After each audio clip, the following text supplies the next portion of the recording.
আল্লাহ রব্বুল আলামিন বলেছেন, قد جاءكم من الله نور وكتاب مبين। তোমাদের কাছে আল্লাহর পক্ষ থেকে আলো এসে গেছে এবং স্পষ্টকারী কিতাব এসে গেছে।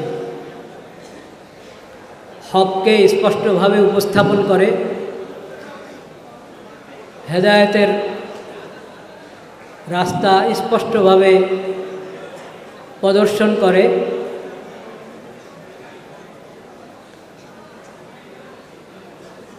এমন কিতাব যার মধ্যে শুধু আলো আর আলো। সেই কিতাব আল্লাহর পক্ষ থেকে তোমাদের কাছে এসে গেছে। ইয়াহদি বিহিল্লাহু মানিত্তাবা রিজওয়ানাহু সুবুলাস সালাম। এই কিতাবের মাধ্যমে আল্লাহ রাস্তা দেখান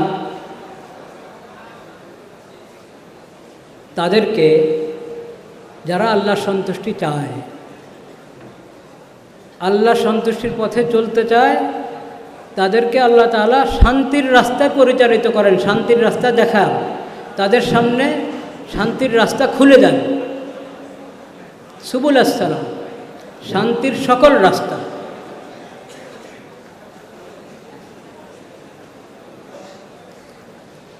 ওয়ায়ুখরিজুহুম মিনাজ যুলুমাতি ইলান নূর বিইذনিহি। এবং আল্লাহ নিজ ইচ্ছায় তাদেরকে অন্ধকার থেকে, সকল প্রকারের অন্ধকার থেকে আলোর দিকে নিয়ে আসেন। ওয়াহদিহিম ইলা সিরাতিম মুস্তাকিম।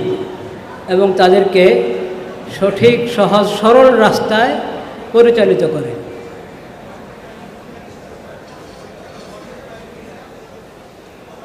আল্লাহ রব্বুল আলামিন এখানে কোরআন কারীমের মৌলিক কয়েকটি বৈশিষ্ট্য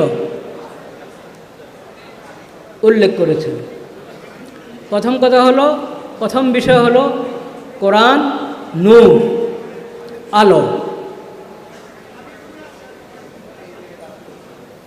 যদি আমি নিজে আলোকিত হতে চাই, আলোকিত সমাজ চাই, আলোকিত মানুষ চাই, আলোকিত জীবন চাই, আলোকিত রাষ্ট্র চাই,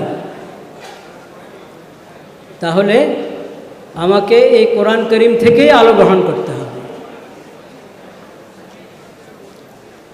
কিতাবুম মুবিন, এতে কোনো ধরনের কোনো অস্পষ্টতা নাই।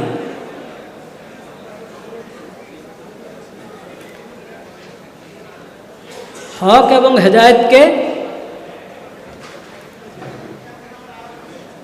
স্পষ্টভাবে পেশ করা হয়েছে এবং এতে রয়েছে শান্তির পথ। শান্তি সবাই চায়, আলোকিত মানুষও সবাই চায়। আপনি সমাজের দিকে লক্ষ্য করে দেখেন, কে চায়, কে আছে যে শান্তি চায় না? সবাই শান্তির কথা বলে, সবাই আলোকিত সমাজ, আলোকিত মানুষের কথা বলে। অনেকের স্লোগান আছে, আলোকিত মানুষ চাই। আলোকিত মানুষ চাচ্ছেন, আলোকিত সমাজ চাচ্ছেন, আলো কোত্থেকে গ্রহণ করবেন? ওই কিতাব থেকে গ্রহণ করতে হবে যে কিতাবের নামে হলো নূর।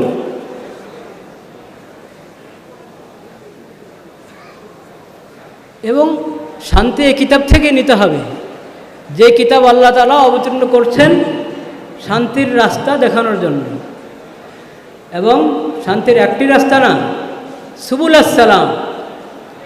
শান্তির যত রাস্তা আছে এই কোরআনেই তা আছে। এর বাহিরে কোরআন বাদ দিয়ে, কোরআন থেকে বিমুখ হয়ে শান্তি খুঁজে পাওয়া যাবে না। সুবুল আসসালাম।